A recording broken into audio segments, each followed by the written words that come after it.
चिल्के यानी चिल्के का अर्थ समझते हैं? हाँ, चिल्का समझते हैं ना? बिहार में रहे हुए हैं। बड़ी बात है। जो कवेलों के बीच में से धूप के चकत्ते जमीन पे आते थे वो चिल्के। और अब तो खैर निमाड़ी का अपन तो समझे जावांगा। चिल्का। दीवारें मिट्टी की थी खूब मोटी, हर पखवाड़े माँ लीपती थी जिन्हें गोबर के लिपन से। दीवारें मिट्टी की थी खूब मोटी, हर पखवाड़े माँ लीपती थी जिन्हें गोबर के लीपन से। घर के बीच में बना था बड़ा कमरा, दादी बैठी रहती दीवार के सहारे, तख्त पर नीचे चटाई पर हम बच्चे। दादी बैठी रहती दीवार के सहारे, तख्त पर नीचे चटाई पर हम बच्चे। पश्चिम में एक रोशनदान, पटाव खजूर के डांडों और कवेलू के बीच बिछी होती तुअर की संटियां। क्या बात है। कितनी ही तरतीब से कवेलू छवाता मंगतू बलाई, पर 4-6 चिल्के होते ही घर के भीतर, जैसे घर में होते हैं घर के लोग। क्या बात है। जैसे घर में होते हैं घर के लोग। सूरज चढ़ने के साथ ही कूदने लगते एक के बाद एक चिल्के, जमीन से दीवार पर, दीवार से जमीन पर। बहुत बढ़िया, बहुत बढ़िया। बहुत अच्छा चित्रण है। घर के लिए चिल्के उजास लाते, हमारे लिए मनोरंजन, दादी के लिए घड़ी। क्या बात है। दादी के लिए घड़ी। इनमें कोई छोटा होता कोई बड़ा, पर होते सभी गोल।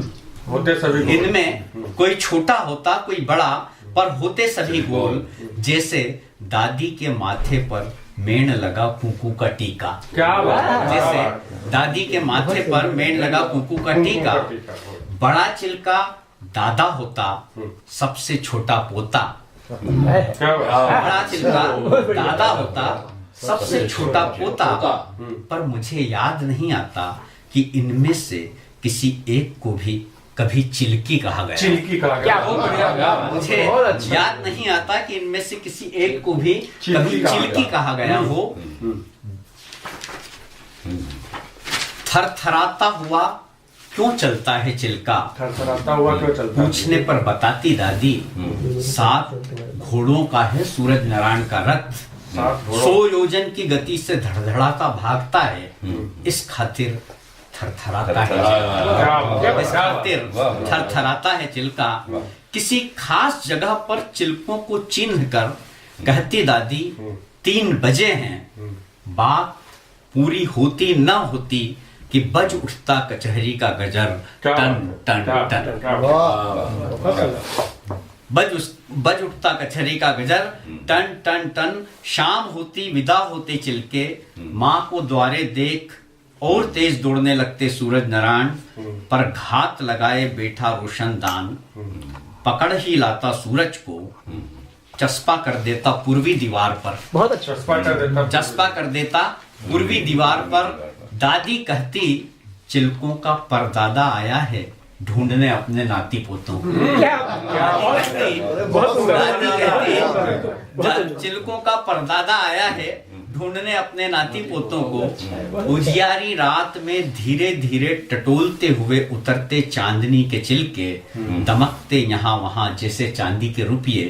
दादी जागती रहती, टटोलती रहती, बटोरती रहती। दादी जागती रहती, बटोरती रहती। उनाला बीतता, आने लगते बादल, आता मंगतू बलाई, नई संटियां लगाता, फेरता टापरा बरसात के पहले। क्या बात। फेरता टापरा बरसात के पहले।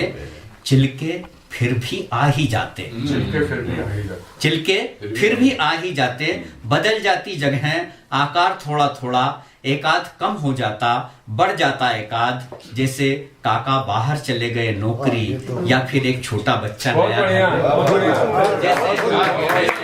जैसे काका बाहर चले गए नौकरी, या फिर एक छोटा बच्चा नया घर में। दादी व्यस्त हो जाती कुछ दिन, कचहरी के गजर और चिल्कों में बैठाने लगती तालमेल। एक दिन दादी बजा ही देती गजर ठीक गजर के पहले। एक दिन दादी बजा ही देती गजर ठीक गजर के पहले। इस दिन खूब खुश होती दादी। आखिर मायने रखता है समय को थाम लेना। आखिर मायने रखता है समय को थाम लेना। घर अब भी वही हैं, दीवारें ईंटों की, सीमेंट का पटाव, छत कंक्रीट की, रोशनदान है पर दूसरे घर की दीवार ने हड़प ली है रोशनी। दादी अब भी दीवार का सहारा लिए बैठी है बड़ी सी तस्वीर में। लगता है दादी की गोल मटोल आंखें थामना चाहती है समय को, और समय है कि गोल हो गया है चिलकों के साथ। क्या बात है।